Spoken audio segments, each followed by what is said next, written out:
Bonjour et bienvenue dans cette deuxième vidéo sur l'intelligence artificielle. Aujourd'hui, on regarde sous le capot comment l'intelligence artificielle permet de synthétiser des protéines en 3D. En effet, on sait que l'intelligence artificielle, ça va très vite, mais c'est difficile d'imaginer à quel point. Alors je vais t'expliquer tout ça. Ce poster, tu seras capable de le comprendre à la fin de la vidéo. Tu as vu normalement que l'ADN permet la synthèse des protéines. Si ce n'est pas le cas, je te renvoie vers ma vidéo qui explique dans le détail.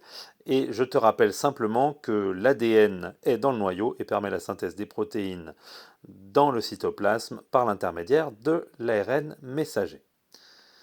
Là où ça devient intéressant, c'est que on peut connaître la structure tridimensionnelle des protéines. Tu as vu que les protéines ont une structure primaire qui est une suite d'acides aminés. Et cette suite d'acides aminés va conditionner la forme en 3 dimensions des protéines. Cette forme en 3 dimensions, elle est très dure à obtenir, c'est coûteux, ça prend du temps. Il y a plusieurs techniques, la cristallographie, la RMN, la cryomicroscopie, donc plusieurs techniques sur lesquelles je ne vais pas aller dans le détail, mais simplement, tu peux retenir qu'avec ces méthodes-là, on a pu déterminer environ la structure de 250 000 protéines. C'est beaucoup, mais il faut savoir que dans le vivant, on connaît 250 millions de séquences primaires, et donc, ça veut dire qu'on a déterminé, avec les méthodes traditionnelles, 0,1% des structures 3D des protéines. Et c'est là qu'intervient l'IA, parce que l'IA, elle, a permis de déterminer les 99,9% en à peine 6 mois. Donc, on connaît aujourd'hui, d'une certaine façon, toutes les structures 3D des protéines. Ça a été 80 000 fois plus rapide à peu près. Alors, 0,1%, on est d'accord que c'est très peu finalement, mais en réalité, il faut garder en tête que c'est grâce à ces 0,1% que les IA ont pu permettre de déterminer les 99,9% de structure des protéines restantes. Alors, comment est-ce que ça marche? Eh bien, lorsque des structures 3D sont déterminées, et même les structures primaires des protéines, tout ça c'est stocké dans des bases de données, comme la Protein Data Bank, PDB, qui est très connue. Et donc, les outils traditionnels permettent de déterminer à chaque fois un petit peu plus de structure 3D des protéines, et ça va permettre ensuite de faire fonctionner les IA. Et c'est ce qu'on va voir tout de suite avec une première IA qui s'appelle AlphaFold. Alors, c'est pas n'importe quelle IA, AlphaFold, c'est une IA donc spécialisée dans la prédiction de la structure des protéines, et elle a permis à ses principaux concepteurs, donc Demis Hassabis et John Jumper, d'obtenir le prix Nobel de chimie 2024, puisqu'en effet, cette IA permet de déterminer la structure 3D des protéines. Il y a beaucoup d'enjeux à connaître ça, j'en parlerai dans une autre vidéo, et tu vas trouver des documents dans les commentaires qui reparlent de ça. Bon, ce qu'il faut savoir, c'est que quand on cherche une séquence, une séquence primaire d'une protéine, et qu'on veut savoir sa structure en 3D, cette séquence primaire, elle s'appelle la séquence cible, ou encore la séquence target. Et pour savoir la tête que ça aurait en 3D, on va avoir des algorithmes qui ont analysé les protéines de la banque de données et qui ont établi des relations entre les connexions que peuvent avoir les acides aminés qui s'attirent ou au contraire qui se repoussent, et qui aussi, acide aminé par acide aminé, prédit la position d'un acide aminé compte tenu des acides aminés qui le précèdent. Donc, ça permet de prévoir une structure 3D des protéines, c'est-à-dire qu'elle va réaliser petit à petit un modèle de repliement pour la protéine dont on cherche la structure 3D. Ensuite, il y a tout un tas de calculs avec une optimisation du modèle pour essayer de trouver la position qui nécessite le moins d'énergie, la plus probable, la plus fiable, jusqu'à un modèle final. Il y a un indice de confiance qui dit que le modèle trouvé par notre IA a une fiabilité de temps, et donc on appelle le PLDDT, et qui se fait par rapport à un score donné pour chaque acide aminé.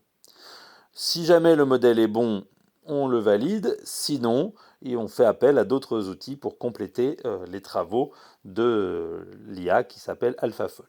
On parle ici de modèle par apprentissage. On va voir que c'est très différent pour cette deuxième IA qu'on appelle SwissModel et que je vous ai montré comment utiliser dans une vidéo précédente. Et donc SwissModel, c'est une IA qui fonctionne par templates. Alors, les templates, on va voir ce que c'est. Simplement, SwissModel, si vous recherchez sur un moteur de recherche, vous y avez accès, c'est sans code, sans identifiant, vous pouvez tout de suite accéder au site et faire des tests. Donc c'est un modèle par homologie, SwissModel.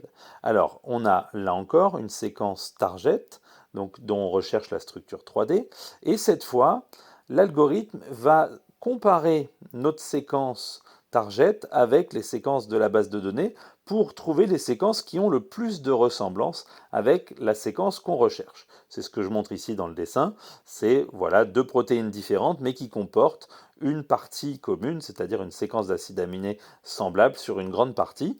Et puis l'IA va se charger après de trouver, de prédire le reste des positions des acides aminés qui ne sont pas alignés avec le template. Ce qu'on appelle le template, c'est la protéine qui ressemble le plus à notre séquence target.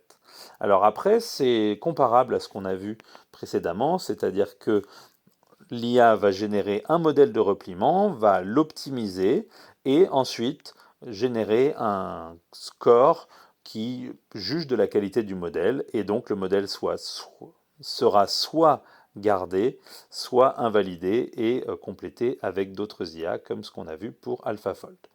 Donc si je reprends les deux IA, et si on les compare un petit peu, dans les différences principales, on voit que dans le modèle par apprentissage, le modèle est établi au fur et à mesure, acide aminé après acide aminé, mais également globalement, parce qu'une fois que c'est fait, le modèle est optimisé, alors que dans le cas de SwissModel, c'est réalisé tout de suite dans la globalité à partir du template. Pour les points communs, il y a donc cette optimisation du modèle. Et sur les différences, c'est les indices de fiabilité, donc l'indice de confiance d'AlphaFold qui se fait par acide aminé, alors que pour SwissModel, l'indice de confiance, on l'appelle le Cummins score, et il est déjà bon si on est au-delà de 0,6. Donc ça, vous le voyez, quand vous utilisez SwissModel, vous avez des valeurs indiquées et des fois on est à 0,8, c'est des très bons modèles. Et ensuite, dans les deux cas, on va avoir utilisation d'outils, d'autres IA qui permettent de compléter nos modèles, de les corriger s'il y a des erreurs. C'est un travail complexe. Dans les deux cas, il ne faut pas oublier que les IA ne pourraient pas prévoir les formes de molécules sans la banque de données et que cette banque de données est alimentée par les données traditionnelles. Et le fait de poursuivre les recherches traditionnelles pour déterminer les formes des protéines, ça peut permettre d'enrichir les banques de données. Et ceci dit, les configurations 3D déterminées par les IA vont elles-mêmes alimenter la banque de données, c'est ce que j'indique avec ces flèches doubles, c'est parce que les IA vont également alimenter les banques de données qu'elles utilisent pour déterminer les structures 3D. Il y a des enjeux à maîtriser l'IA concernant l'industrie pharmaceutique, l'alimentation, les biotechnologies, la défense, et donc une vraie question à se poser, c'est est-ce que les IA sont fiables? Parce que d'accord, elles sont 80 000 fois plus rapides, mais si jamais les formes prédites ne sont pas les bonnes, ça peut poser problème, hein. Par exemple, si on conçoit